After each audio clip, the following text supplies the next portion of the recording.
Olha, filhotes, vocês estão vivos? No vídeo agora nós vamos falar um pouquinho sobre mais matéria-prima e mais consumidores, sobre a exploração da África, sobre a Conferência de Berlim, sobre o neocolonialismo, né?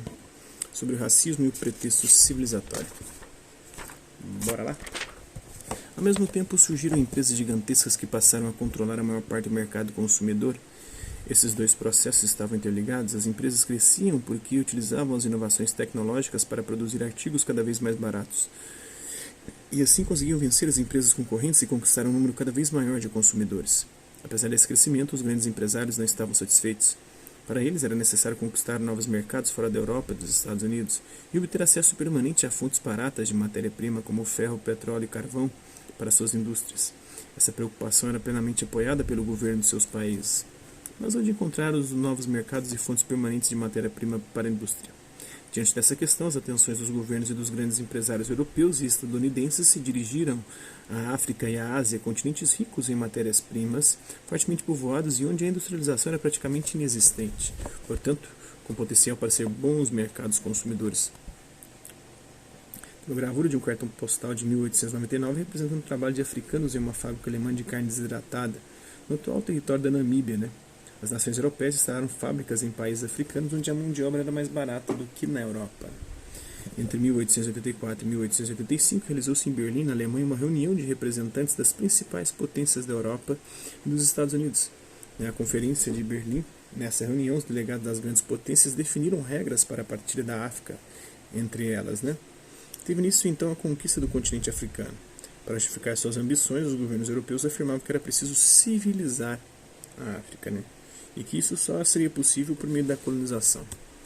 A partir de 1885, praticamente toda a África foi dominada. Apenas dois países conservaram sua independência, a Libéria e a Abissínia, atual Etiópia. O restante do continente acabou dividido entre as potências europeias. Esse processo ficou conhecido como neocolonialismo. A expressão neocolonialismo significa novo colonialismo. Ela foi criada para mostrar as diferenças entre esse fenômeno do século XIX e o colonialismo anterior, dos séculos XV ao século XVIII. Em ambos os casos, potências europeias conquistaram regiões de outros continentes onde criaram colônias, mas a base econômica do primeiro colonialismo era o comércio, enquanto a base econômica do neocolonialismo era a expansão da grande indústria e do capital financeiro, e também do comércio. A expressão imperialismo muitas vezes é usada como sinônimo de neocolonialismo, mas elas não significam a mesma coisa. O imperialismo é um fenômeno mais amplo que inclui o neocolonialismo.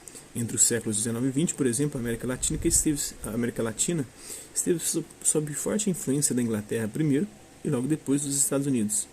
Nesse caso, houve imperialismo, mas não neocolonialismo, pois não foram criadas novas colônias na região. Em 1859, o naturalista inglês Charles Darwin publicou um livro que causaria grande polêmica durante várias décadas: A Origem das Espécies, resultado de anos de estudos e pesquisas. Nesse livro, Darwin explica que todas as formas de vida têm uma origem comum e que as diferenças entre as espécies são fruto de uma seleção natural. Ou seja, as espécies que melhor se adaptam ao meio ambiente transmitem suas características às gerações seguintes e estas conseguem sobreviver. As que não se adaptam acabam por se extinguir. A esse processo, que levou milhões de anos, Darwin deu o nome de evolução das espécies. Essa teoria contrariava a Bíblia e por isso causou muita polêmica. Alguns pensadores do final do século XIX tentaram adaptar as ideias de Darwin ao estudo das sociedades humanas. Segundo eles, a humanidade seria formada por diferentes raças, e a raça branca de origem europeia seria superior a todas as outras. Essas afirmações eram alimentadas pelo grande entusiasmo provocado pelas inovações da área industrial. Para os pensadores racistas, esse progresso era a prova da superioridade dos europeus, que deveriam levar os benefícios da civilização aos bárbaros, aos selvagens e primitivos povos africanos, e do restante do mundo. Essa suposta missão civilizadora, na realidade, era apenas uma forma de justificar a dominação da África pelos europeus. Como sabemos, não existem povos ou civilizações mais avançadas do que outras. O que existe são diferenças culturais, étnicas e algumas físicas, mais por conta de adaptação ao meio. A missão civilizadora promovida pelos europeus inclui a difusão dos valores da cultura ocidental e a conversão religiosa dos africanos ao cristianismo. Entretanto, os povos africanos tinham sua própria cultura e sua própria religiosidade. A chegada dos europeus à África destruiu os sistemas de crenças e de identidade desses povos. Tem uma caricatura do Charles Darwin publicada na revista The Hornet, em 22 de março de 1871. Com o título Um Venerável Orangotango, a caricatura satiriza o pesquisador representando-o como meio homem, meio macaco, em alusão à sua teoria evolucionista. O teoria da seleção natural de Darwin chegou a ser utilizada como um argumento racista, alegando a superioridade dos europeus sobre os outros povos. A Inglaterra e a França ficaram com um pouco mais de 10 colônias cada uma.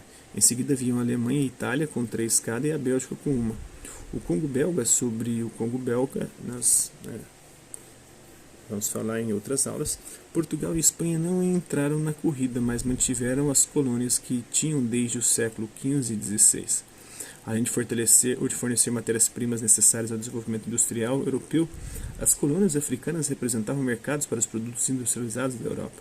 Em caso de guerra, o domínio colonial seria também uma forma de manter fornecimento de recursos importantes, como os minérios, e o controle de portos de abastecimento na África. Tem uma gravura de A.H. Zaki, intitulada A Moderna Civilização da Europa, França no Marrocos, Inglaterra no Egito, de 1908 e 1914, que representa o brinde entre um soldado francês e um inglês em comemoração à conquista de novos territórios na África.